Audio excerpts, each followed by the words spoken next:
as an after-school teacher. He takes trips, composes cyborg rock music,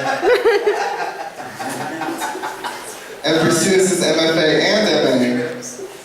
Matt's recent fiction has appeared in Inkwell, Acapella Zoo, and Transfer Magazine. Last year he was the co-curator of VelRo, which is this. Matt, everybody.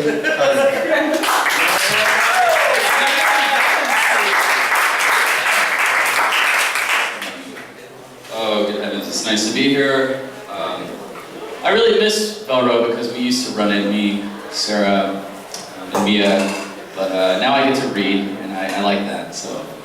I'm going to read something from a short story. I haven't read this before. I have to drop you in, unfortunately. I'm really sorry about that, because it's kind of long. We got a lot of time. We got a lot of time. Well, you know, we got all kinds of things going on tonight. But, so I'm going to drop you in a little bit. All you need to know is that we're following a rock musician, sort of, who has become a cyborg because she is trying to get closer to, you know, her impetus as an artist or something like that, right? So she's laying in bed watching an interview of herself with Charlie Rose. So that's what you need to know. This is called On Becoming. In hindsight, a memory was clear among others, the single decision which brought her to the now of the interview and the months of methadone in bed after. 2020, the year 2020, Melanie's late mentor, Maria Hesto, brought her back to a studio following the Grammy Awards after party. Melanie's band, the Sons of Sound, hadn't won anything, but she'd only expected to win nothing and drink too much, and exceeded her expectations. This is the last time Melanie would drink too much. Maria Hesto, the thin but determined blonde who instructed Melanie at the Swiss Conservatory, led her through the studio into the control room, the musician draped over Maria's shoulders. Melanie's deep olive skin had flushed with red wine. Melanie slurred, rubbing her face. My God, me. I don't even know what fucking city. Atlanta? Oh, this is Los Angeles. Hall of Fame, Hall of Shame, Hall of Fame. I have to show you something, Maria said, pulling her into the studio. Melanie grabbed a microphone, pulling down an invisible fedora. Oh, everybody, she wants me to sing. Why, sha-da-da-da-da. Melanie. Maria took Melanie by the shoulders. I have to show you something. Oh yeah? I have to show you your Valentine's Day present. Melanie clasped her hands together, sloppy nodding, grateful slow motion. Yes. She slapped her hands over her eyes as Maria pushed her forward. Melanie giggled at the sound of their mingling, shuffling feet, and she sat down on the bench. I know you've been talking a lot about needing to make something really new, that the soul is too many times removed from the art. What did you say? 3 times removed from the soul. I feel it, I think it, I play it, I make it. Then the listener listens and processes. See, it's so far away, Melanie scoffed. Who knows how far if you count the fucking torrent files. So I want to help you, Maria said. I want to make an instrument that is closer. Melanie heard a whoosh, the sound of canvas heaping on the floor. Open your eyes. She uncovered her eyes. Before her was a piano of sorts, upright, deep red, with 2 keyboards of black keys and white accidentals like a harpsichord. But this isn't a harpsichord. No. Maria stepped behind it, beaming at Melanie over the instrument through her dark eyes. It's your own custom instrument. The first of many from me, I hope. Oh my God. Melanie ran her fingers across the keys, and they felt cool and smooth like dominoes or ivory. She leaned forward, both hands on the keys of the lower keyboard, and played Stravinsky's famous bassoon line from The Rite of Spring. She recoiled, face opening. The sound of it. She played the line again, this time on both keyboards, and it was the hollow howl of deserts and the dead. My God, what is this? Maria couldn't contain her grin.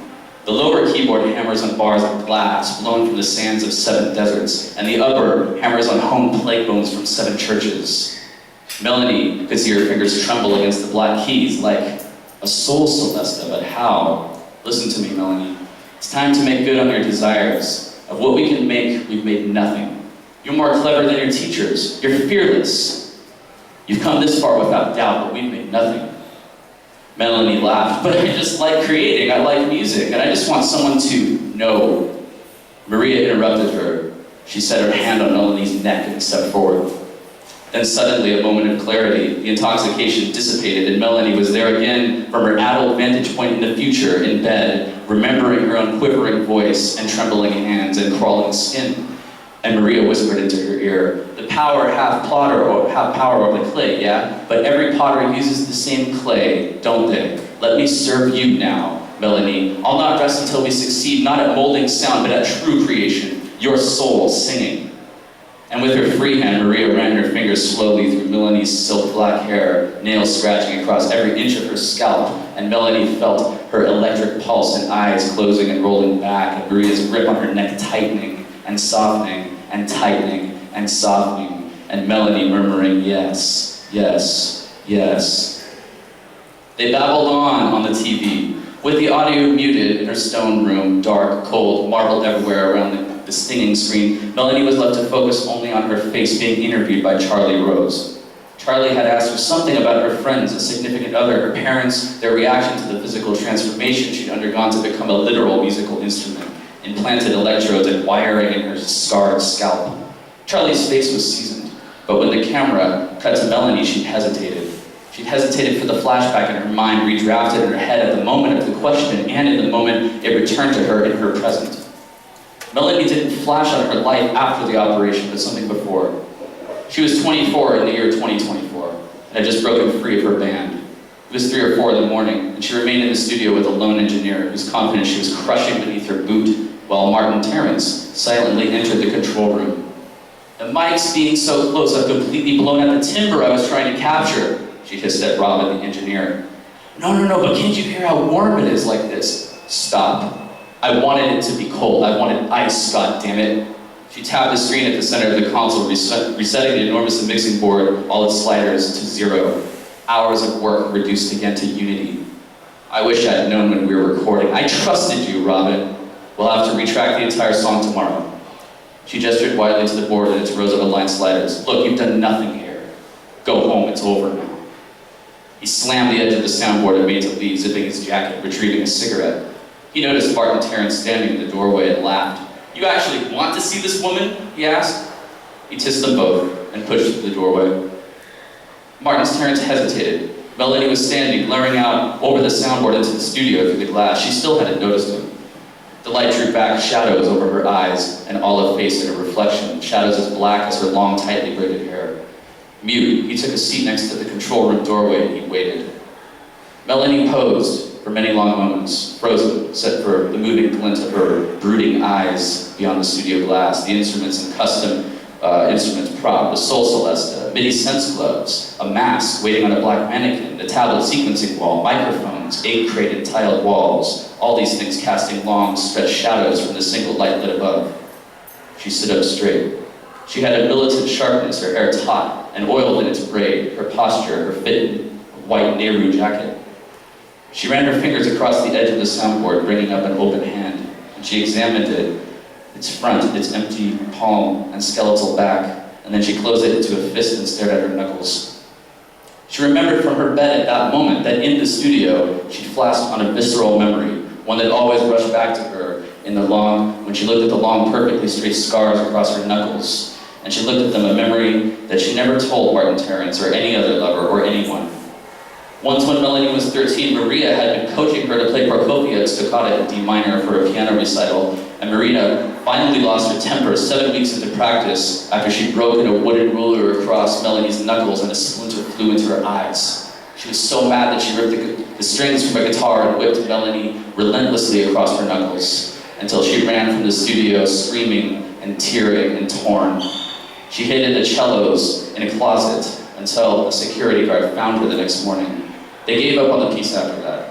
And though she wrote a letter to her parents about what happened, nothing changed. They never even acknowledged the event. She never mentioned it again out of fear. Years later, Melanie realized her letter had probably been intercepted. But her hands fell to her sides. She sat back in the leather studio chair, pulled it forward to the center of the board. She paused and touched the screen. Martin Terrence jumped as her voice suddenly filled the control room, a smoking alto, while a slow vibrato with it. But she muted it again.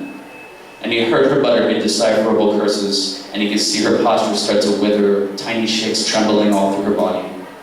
Melanie. She turned back hard and faced him. Oh. And she exhaled, the energy leaving her, her brow twisted up. She remembered the dinner that she'd missed. Oh, Martin. I'm sorry. She sank back in the chair. I completely forgot. He stood up. "Just come with me now, somewhere. It's okay. I know you're busy. You forgot. But please, I've needed to ask you something really important." She just stared at her hands again. "I know. Just come with me now." She looked to the soundboard once more, the hulk of it, its dark weight, the dark weight of the room. "I wish that I..." But then she looked back to Martin Terrence, her eyes beginning to stream. "But I can't stop. I can't stop. I can't stop. I have made nothing." Charlie's question about the loved ones, the people she loved, and how they reacted. On the TV, she babbled out nonsense. She read her lips on the muted video. They said, she said, "Oh, it's insanity, but we support you because we love you. Oh, strange decision, but we love you. Oh, on, and so on. Oh, and so on." She never listened to this part of the interview because it was a tight bundle of lies. Things had happened so fast. What had she felt? She recalled that the 12th of November in 2026 was her last day before the transformation. It was also her birthday. She recalled the party in her penthouse, everyone overlooking Central Park in silent moments. She made sure to talk to each person, to hear the sounds of their voices, every unique timbre, one sip of champagne for every conversation finished. She remembered the almond scent of the champagne.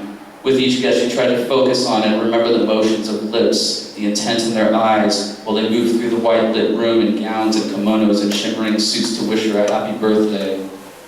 Melanie remembered feeling the warmth and the sweat of their clasping hands and how they hugged their bodies close, kissed cheeks and lips, her breasts against their chests, her arms folded around their waist. She remembered holding her breath when she embraced each one of them. Everyone bought her a gift, each box wrapped with designs. Darren Marr, her suitor at the time, stood in his white slacks and broad jacket and brought Melanie the smallest gift of all, a tiny square in beige paper. Looking back, though, Melanie couldn't remember opening any of the gifts. Her champagne flute was eventually empty, and so she walked to Darren Marr's side and tucked his thumb, as she always did. And he followed her to the picture window, and she dinged her glass. "Thank you, everyone, for coming to see me," she said to the hushed, smiling room. "It was nice to talk to you all. Thank you all for everything. But I'm very tired now." She paused. "I'll see you soon." And then she walked with Darren, brushed the confused bodies into her bedroom, shutting the door, locking it. She led Darren across the marble floor, quickly pressing her hand over his mouth. "Stop talking. Don't worry about the guests." She unbuttoned her dress and took hold of his hands. "Just make love to me." And she closed her eyes and ran his hands across her shoulders. The dress fell to the floor, ran them over her neck, the lobes of her ears, his fingers through her thick black hair, across her lips, her cheeks, her breasts, her stomach, her thighs, over every inch of her before she made love for the last time, slowly, to feel every inch, her rhythm in sync with her beating heart, until an hour had passed and she crumbled into exhaustion. He dozed for a while and she watched him.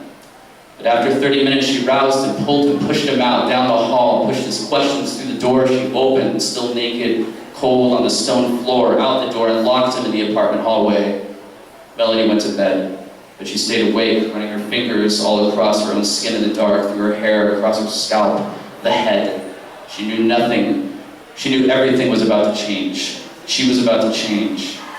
In the fuzzy sparkle of the darkness, she strained to see herself in the mirror, herself disconnected from her own inner spark for the final night. An insulator. She knew that's what it was, her body, our bodies. The chamber separating the tiny radiant that made her, and us, from the rest of the universe. And up until then, until what she would create from the next day forward, artists only created as clumsy children scribble out the world in recycled crayons. They felt, then interpreted the feeling through nerves, arms, and fingers onto the page as figures, rendering nothing of the feeling from that spark, the inner light, because they were alone. But her technologist friend, Maria Hesto, had developed something new with the others. The electrode she'd have implanted the next morning would change everything. Sound would thereafter pour straight from her brain into the world. It was as close as a sentient could ever come to the soul singing. But could she still connect? She could only hope that she wouldn't lose all her warmth through the holes in her head. She watched the sunrise, and alone, the white blankets pulled up around her face, she wept for the last time. When she finished, she shaved her head, and she bathed. Maria Hesto came to the door 20 minutes later in a black cloak and black beret. The hospital. Melanie could remember nothing of the hospital, and should she? And in her room, in her present, the numbest she's ever been, so fucking high, watching it again and again, the ever-looping final interview, the stone walls and floors, the cold, the dark. Should she even remember what she was before? 6 months of opiates, of scabs, of vomit and teeth clenching, and those are the only things the interview helped her remember. Melanie ran her fingertips through the grid of 120 synthetic skin-covered plugs in her scalp, the analog plumbing that leaked her to the outside. She had become cold. Maria played the nurse following the operation, dressing the wounds around the continent points made of gold. Gold! But even before the scab started to itch, Maria too became the stiff-faced instructor of Melanie's days beneath her at the conservatory. And so a new scene played each day before the camp cult of young fans outside electric-laden studios. 2 hooded women, one guiding the other out of a black limousine into the building. And that one was the Melanie Palmenet, recognizable even behind a veil of black aviators and 4 or more face-numbing smoothies of blackberry, methadone, antibiotics, vitamin C, and cocaine. In the first days, they left the studio quickly, and often, Melanie staring at the sidewalk. But on the 4th day of their studio visits, she entered and did not leave. It was around 5:30 a.m., Friday morning, 6 days after she entered, when an engineer descended to the campers. Darren Marr was among them, hoping to learn why Melanie had vanished from her birthday party 2 months before. The engineer's eyes were a zealous blue blaze. She wants you all to hear something new. A buzz of energy shot through the fans. Follow me upstairs. Darren followed the excited whispers of the 15 fans they'd let in. The studio was dark, save for one light overhead, and the red glow cast by all the amplifiers. Darren struggled to see through their reflections into the window, but he could make out Melanie cross-legged on the floor. She was a red-hued Medusa, hundreds of cables sprouting from her shaved head. Darren couldn't help but keep glancing away from her. He noticed too Maria Hesta was sitting in the corner on a stool, grinning. His eyes fell on Melanie and the faces in the glass. Finally, the blue-eyed studio hand leaned forward, patching himself through. We're ready. She closed her eyes. There was a long silence, but her expression tightened. And then a low sort of hum began rising up through the speakers. Her expression changed. She was starting into the pain-pleasure climax of a dream. Her eyebrows raised and mouth open, quivering. She began an involuntary sway. And then she was smiling some like she finally found the hum again in a wine glass. And this was the expression accompanying the new sound, issuing steadily from the speakers, which was at first like a symphony of glass synthesizers, but soon it morphed into a wall of distinct harmonizing voices. And they were each Melanie's own voice, but with a dull sort of distorted reverb. It was a recitation of her own voice as she's always heard it in her head. And then the wall of voices began the following familiar opening of The Rite of Spring. And Darren saw and heard the shock in the reflected faces which turned with uncanny recognition upon knowing the new. Some opening into bottomless amazement, others into fear, and 3 into pure disgust. The teens sprinted from the room, one of them clutching his throat. That's it. Thanks.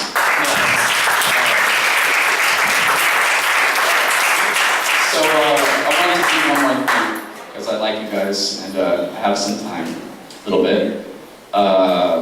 In the spirit of music and all this, I want to have one of my friends come up here named Jared Rory. And we want to sing a couple songs for you guys. Just for a good time, yeah? Why not? Shits and giggles fun. But for me anyway, you know, music has been much an inspiration as literature, maybe more so. So I suppose I should share a couple songs with you that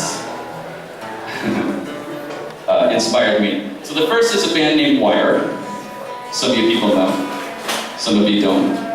But this is the most honest song that I've ever heard about hating somebody. Yay! And other mic works too. Maybe. Is it on? Turn it on.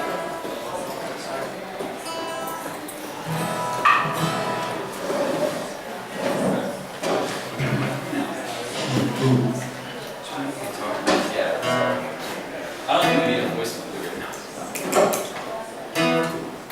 He's so late.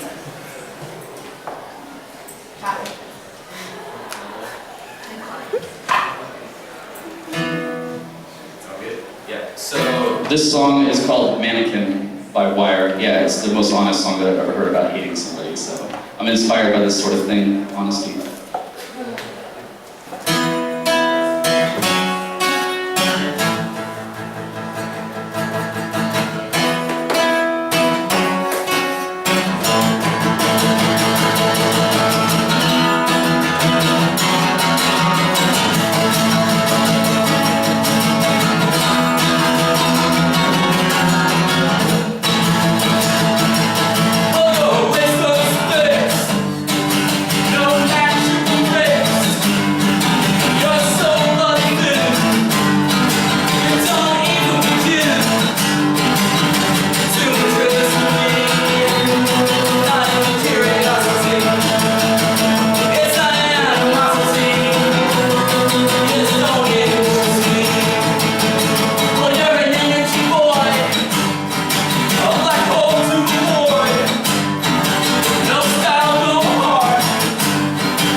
This next song, I think that this guy is the master of turning lyrics into story.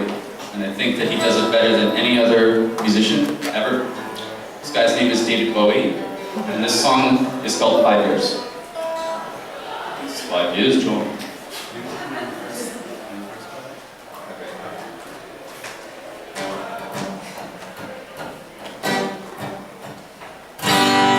Pushing through the market square,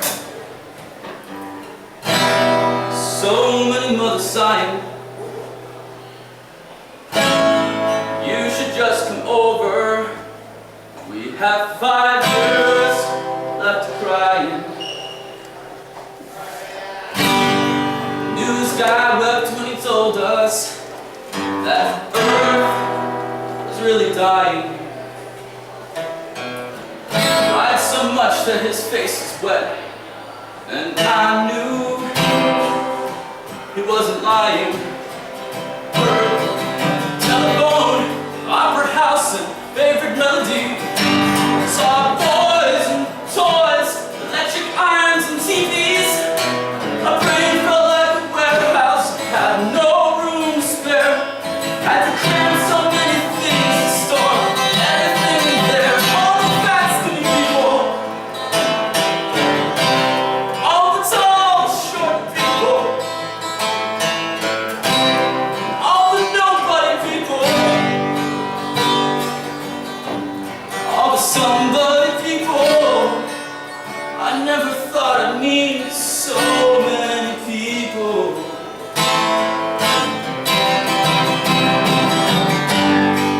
Girl my age went off her head,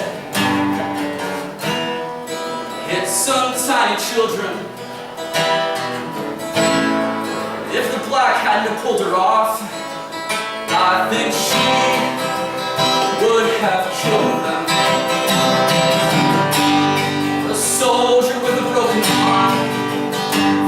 to stare to the